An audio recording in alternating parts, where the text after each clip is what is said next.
大家好，我是小玉。苹果加它一起煮是天然的止咳良方，润肺止咳，做法简单却很实用。过年前后温差实属有点大，以至于很多朋友都感觉不舒服，尤其是家里面的小朋友和上了年纪的老人更是难熬。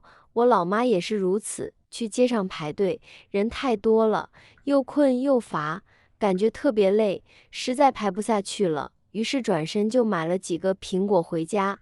想起小时候，每一次我和弟弟不舒服的时候，妈妈都这样做，苹果给我们吃。别说不仅好吃，而且还特别管用。今天就把这个方法分享给大家。在这里要特别提醒大家，在这个季节更换的时候，气温变化莫测，一定要注意增减衣物，尤其是对于老人和小孩来说，更应该要注意。废话就不多说了，亲人们一起跟着视频来看看我是怎么做的吧。首先准备一个大一点的苹果，我这里准备的是脆苹果，如果你喜欢绵软一点的，也可以准备口感比较绵一点的苹果。准备好的苹果，我们把它洗干净，洗苹果也是有技巧的。苹果里面含有大量的营养成分，尤其是果皮里面的膳食纤维以及营养成分也特别高，所以呢，我们今天的这个苹果不建议大家削去苹果皮，因此在洗苹果方面就要多花心思了。把苹果放到水龙头下面，用自来水打湿，然后用杀菌食盐进行搓洗。这个洗苹果的方法在前面许多的视频中都和大家分享过，这样不仅可以把苹果皮表面的脏东西带走，而且还可以达到一个消毒杀菌的作用。洗干净的苹果，我们现在连皮把它对半切开，然后再分成几个小瓣。大一点的苹果，我们就多切几瓣。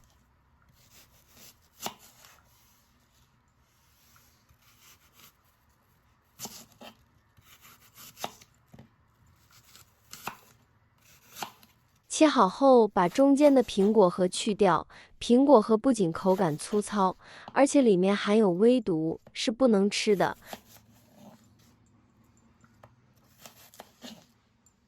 所有的苹果核完全去掉后，现在我们把它切成这样的苹果粒。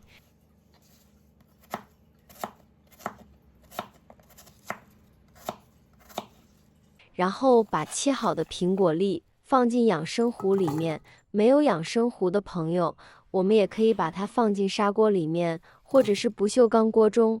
但是大家要注意，千万不要用铁锅。把苹果放进锅里面，接着往里面加入3碗井水，因为小时候妈妈给我们煮的时候，都是用自家井里面的井水。那么现在井水比较少见了，我们可以用纯净水或者是矿泉水，但一定不要用自来水哦。水加好后，现在用小火煮5分钟，5分钟后，锅里面的水就差不多煮开了。火比较猛一点的话，3分钟就可以煮开。接下来的时间，我们再准备一小把枸杞。枸杞也是我们生活中处处可见的一种食材，它的营养价值极高，用处也非常的多。但生活中常见的吃法就是用它来泡水。其实你不知道的是，把它和苹果搭配在一起，还有其他更妙的用处。枸杞不需要太多，准备一小把即可。准备好的枸杞，我们把它放进碗中，用水将它反复洗干净。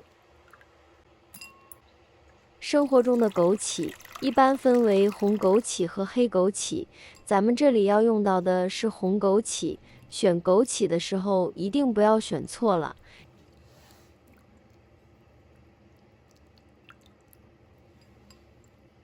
洗干净的枸杞控水捞出，把它放进碗中备用。这个时候，锅里面的苹果也已经开了。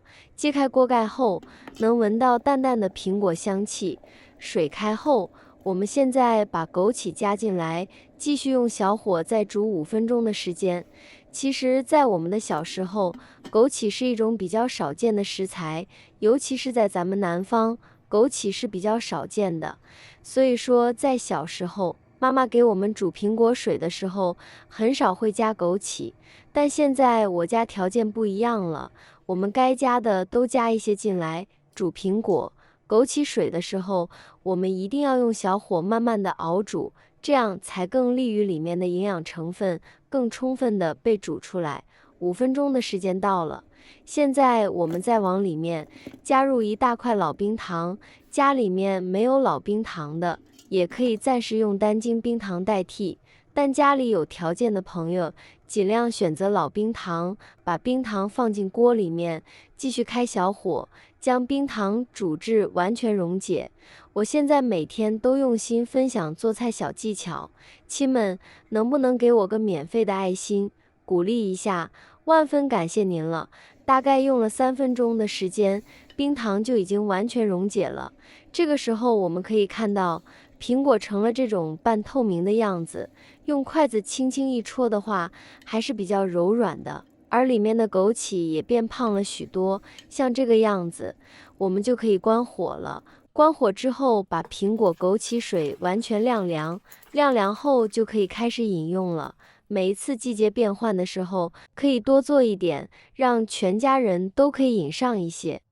不仅非常的好喝，而且用处也特别的棒，喝起来就和苹果茶水的味道一样，甘甜清爽，不油腻，特别好喝。别说是大人了，就连小孩喝上一次都忘不了。尤其是生活中很多小孩都特别怕苦，实在没有办法的时候，我们就可以用苹果还有枸杞加冰糖，这样熬制出来。每天喝上这么一碗，特别的舒服。虽然说这道苹果枸杞水的做法非常的简单，但说到它的用处，却是众所周知的。苹果、枸杞、冰糖煮水可以起到辅助止咳的效果。苹果性凉、味甘、归脾、味精，具有生津润肺、除烦解暑、开胃醒酒、除湿止泻的功效。枸杞性平、味甘、归肝、肾经，具有滋补肝肾、益精明目的功效。冰糖味甘、性平、归脾、味精，具有补中益气、和胃润肺、止咳化痰的功效。因此，用苹果、枸杞、冰糖煮水，具有润肺生津，可以减少咽部的干燥，有助于缓解咳嗽症状。好了，今天的视频内容就分享到这里了。感谢您的支持，我是小玉，我们明天不见不散，拜拜。